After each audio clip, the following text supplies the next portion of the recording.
capital in artificial intelligence and to dominate and to lead the world in AI. Do you want to say your name, your full name? David and Sachs, serial? AI and Crypto Czar. David is one of the greatest in the world at AI. Most respected, probably, there is.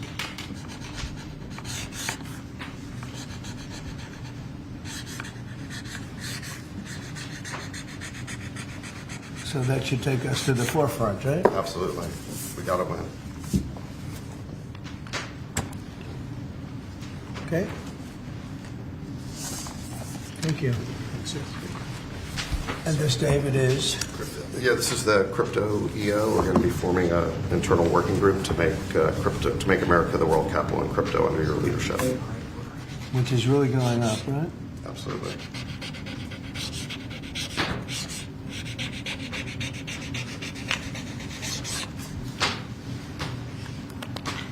All right, David, that's for you. Thanks, sir.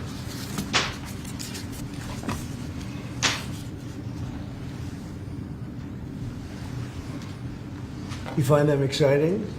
They might not be exciting, but we're going to make a lot of money for the country. Thank you, sir. And so is David. You have to check him out. There's nobody like this guy. They said, how did you get David Sachs? How did you do that? And he's doing it for the country more than anything else. So we appreciate it, David. Thank you very much. This is an executive order establishing a presidential commission, an advisory commission on science and technology. Good.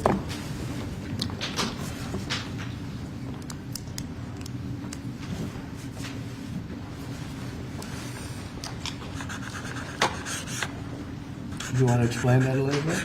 The basic idea is to get together top people from government, the private sector, technology industry, as well as educational institutions, to make sure that America maintains its leadership position with respect to science and technology development in the years ahead. Good. That's great. Next, sir, we have a presidential memorandum encouraging departments and agencies in your government, including the Department of the Interior, to promote federal recognition of the Lumbee tribe of North Carolina. I love the Lumbee tribe. So this is their first big step, right? This would be a huge step for them, sir. Yeah, they were with me all the way. They were great. North Carolina, Lumbee tribe.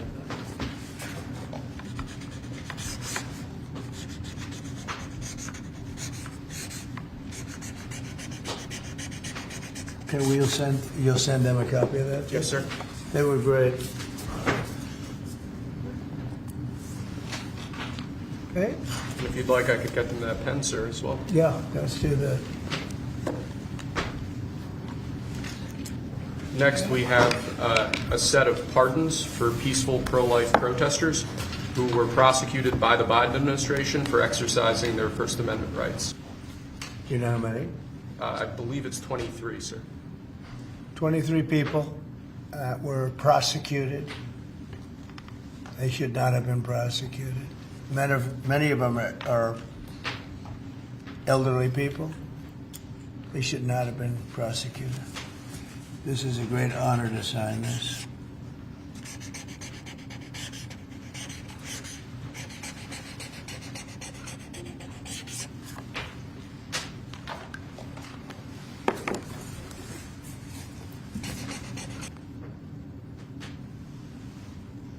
They'll be very happy.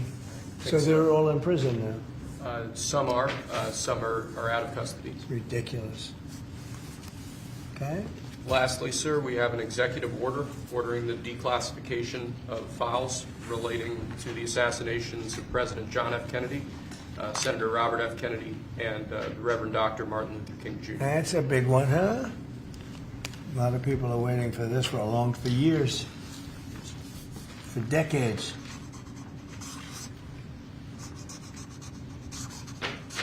And everything will be revealed. Okay? Give that to RFK Jr. Yes, sir. Okay?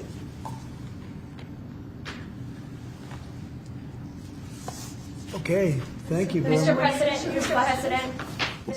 a U.S. judge temporarily blocks the birthright citizenship order. Do you have any reaction? No, obviously we'll appeal it. They put it before a certain judge in Seattle, I guess, right? And there's no surprises with that judge. Mr. President, Senators Collins and Murkowski have now said they will vote against Pete Hegseth. Are you worried about his confirmation and your reaction? And no surprises there. It's too bad. You know, it's the way it is. Too bad. And when would you adjourn Congress to make recess appointments, Mr. President? Well, I'd take a look at that. I'd listen to John Thune. He's doing a fantastic job. We're moving along. The Democrats are trying to delay government, as they always do. They can't help themselves. Even John Ratcliffe, who's very, very strong, very popular, and liked by the Democrats. I guess he gets a lot of Democrat votes. That's taking a long time, and it shouldn't be taking a long time. They're maxing everything out so they can delay everything as much as possible. Does Senator Thune support an effort to use recess appointments if you choose to do that? I'd be willing to use recess appointments. It's up to John, and we'll see. John Thune's a great guy, great senator, knows his stuff inside out and backwards, but I would use recess appointments if he wants to do that. Absolutely. The Democrats are just delaying. They always delay. Mr. President, you spoke with the Saudi Crown Prince yesterday. Who? The Saudi Crown Prince. How was the call? Great. They said $600 billion they can invest. 600. I'll ask him for $1 trillion. You said you're going to ask for $1 trillion. Will Saudi Arabia be the first foreign country you will visit since they invest in that much? Well, if they do that, I would, yeah.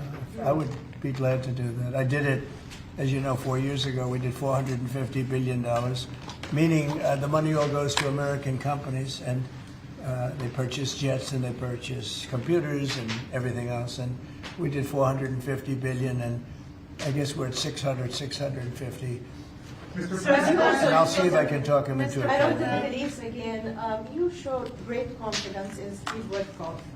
Why you said that you doubt that the ceasefire in Gaza will hold, since you appraised his Well, no, I think he's great, efforts? but it's a very tricky place. It's very tricky. We'll see. And if something does happen, they will not be happy. Sir, follow up on that one. In terms of Steve Witkoff, are you going to put him in charge of Iran's strategy, and do you want him talking directly with the Iranians? No, but he's certainly somebody I would use. He's done a fantastic job. He's a great negotiator. He's a very good person, a very popular person. Gets along with people. I have great negotiators. They have no personality whatsoever, and then I have some that do. Steve has a wonderful way about him, and people like him, and even in this case, both sides like him. And he was able to make a deal. That deal would have never been made without Steve. The Biden people couldn't make the deal. They were working on it for a year and a half. They couldn't make a deal. We got it done prior to the inauguration. We said it has to be before the inauguration. The deal should hold, but if it doesn't hold, there'll be a lot of problems. Related to your AI, EO, just hours after you made that big Stargate announcement, Elon Musk tweeted that they don't actually have the money. Is that true? I don't know if they do, but they're putting up the money. The government's not putting up anything. They're putting up money. They're very rich people, so I hope they do. And Elon doesn't like one of those people, so. Are you worried that AI is going to replace many American jobs? Does that worry you? No. It's going to create tremendous numbers of jobs. It's going to also create a lot of benefits medically for cancer research and other things. It's going to have a huge positive impact. And, we want to be ahead of China. We're right now way ahead of China. David Sachs is one of the all-time experts. That people are amazed that you just met him. I don't know if he's still here. There he is. But one of the most respected people in that world. It's a world. It's a whole different world. And we're ahead of China now because of what I'm doing. And I think it's going to be very successful. And so, please, you just asked the Davos Forum again that NATO countries should spend 5% of GDP on defense. Yeah. The United States don't spend 5%. Well, Do you think I it don't should also think so. apply to the United States? We're protecting them, They're not protecting us. We're protecting them. So I don't think we should be spending. I'm not sure we should be spending anything, but we should certainly be helping them. But they should up their 2% to 5%. Yeah. Mr. President, you said earlier during your speech at Davos that you would like to see interest rates come down. How Yeah. much would you like to see them come down? A And lot. will you talk I'd with like to see Powell? them come down a lot, and oil prices will come down. And when oil prices come down, everything's going to be cheaper for the American people and actually for the world, but for the American people. So I'd like to see oil prices come down. And when the energy comes down, that's going to knock out a lot of the inflation. That's going to automatically bring the interest rates down. Are you worried that Mr. there's too much President, going on you at said once? that you would Are demand you worried that there's too much going on at once if you're trying to bring interest rates down, get the economy back no, going? it just works that way. I mean, it just economically works that way. When the oil comes down, it'll bring down prices. Then you won't have inflation, and then the interest rates will come down. You said that you would demand that the interest rates come down. Well, I would Do you expect I the would put Fed? in a strong statement. Do you expect the Fed to listen to you? Yeah, Are you going to talk to Powell about this and bringing the rates down? at the right time, I would. Sir, do you plan to meet with any of the people you pardoned that were participated in the January 6, 2021 attack? Do you plan to meet with any of them or meet with them at the White House? I don't know. I'm sure that they probably would like to. I did them something important, but what they did is they were protesting a crooked election. And, I mean, people understand that also, and they were treated very badly. Nobody's been treated like that, so I'd be open to it certainly. I don't know of anything like that, but I think they're going to meet, in some of the congressmen, women want to meet. But I'd certainly be open to it. Have you spoken to them since you issued the pardons? I haven't spoken to any of them yet, but I know they're very happy. Mr. President, does it? I gave them their life back. Their life was taken away from them unnecessarily and unfairly. I gave them their life back, so I can imagine they probably would like to. Mr. President, what does did you it? mean when you said that Biden took bad advice and not pardoning himself yesterday? Well, he did. I think he did, because he pardoned all these people that are crooked as hell. Look, the congressmen, they're crooked. What they did is they destroyed evidence. When you destroy evidence, especially criminally like that, they did it criminally. And the reason they destroyed the evidence is because it proved that I was right. They didn't destroy evidence for no reason. They destroyed it because they found many documents saying that I offered 10,000 soldiers. If they had 500 soldiers or National Guard, there would have been no problem. If they had 200, that would have been. I offered 10,000 if they needed them. There would have been no problem. That's been now totally disproven. And it's also been disproven by Nancy Pelosi's daughter, who has her on tape saying it was her fault, that she has full responsibility for this. And they have all that stuff. They destroyed everything. And they go through a year and a half, 2 years of nonsense. They come up with tremendous evidence, and they destroyed evidence. And Schiff knew about it. That's why he's on there. He knew all about the destruction of evidence. A lot of people said he's the one that got him to do it. And he's a crooked guy, totally crooked politician. And so he's pardoned, and some other people are pardoned. And these are crooked politicians, every one of them. Benny Johnson, what he did is incredible. I mean, he was the leader of the committee, and he did it. Cheney, crying Adam Kinzinger, all of them. They destroyed evidence and deleted everything. There's nothing. There's no evidence now. They're crooked politicians, and they should be punished. That's even in a civil trial, you go to jail for a thing like that. They destroyed every document, from what I understand, every document, because it proved that I was totally innocent. Do you plan to send up to 10,000 troops to the southern border, sir? Yeah. Oh, southern border? Yes, When the you border. say southern border, when I said 10,000 troops, I was referring to the capital. Oh, I see. And No, when you does gotta- that? When do I you was referring plan? to the When do you capital. plan I to do offered that? 10,000 troops for the capital before January 6th. And as for the 1,500 at the southern border, sir, to clarify, what exactly do you want them to be doing right now? Making sure that the border is safe and secure, and that criminals don't come into our country. Mr. President, do you think that sanctions on Russia will force President Putin to negotiate? I don't know, but I think he should make a deal. Mr. Sir, President, does it bother you that Elon Musk criticized a deal that you made publicly, that he said that he tweeted that? No, it doesn't. He hates one of the people in the deals. Have you spoken to him since then? No, I've spoken to Elon, but Not I've about spoken that. to all of them, actually. No, the people in the deal are very, very smart people. But Elon, one of the people he happens to hate, but I have certain hatreds of people, too. Sir, You know?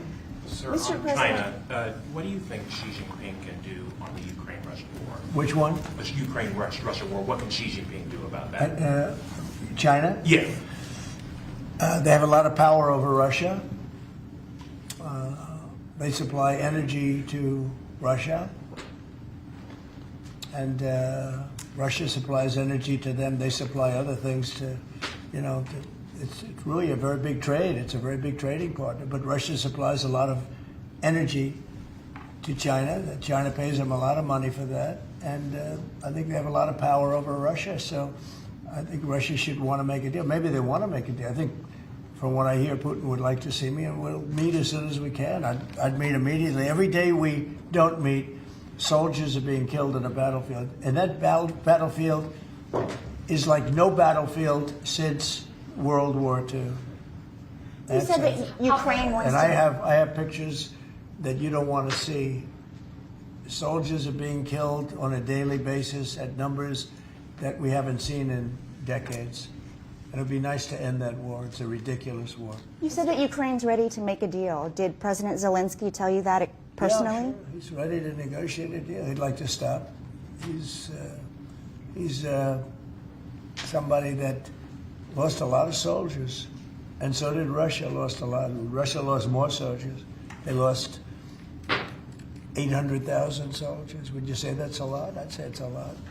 So, President, you said that you wanted to make Dr. King's dream a reality. What's your response to his children and civil rights leaders who say that your DEI orders are a contradiction of his dream and could further drive racial disparities? Well, I haven't heard that. Mr. President, you put the Houthis back on the terror list.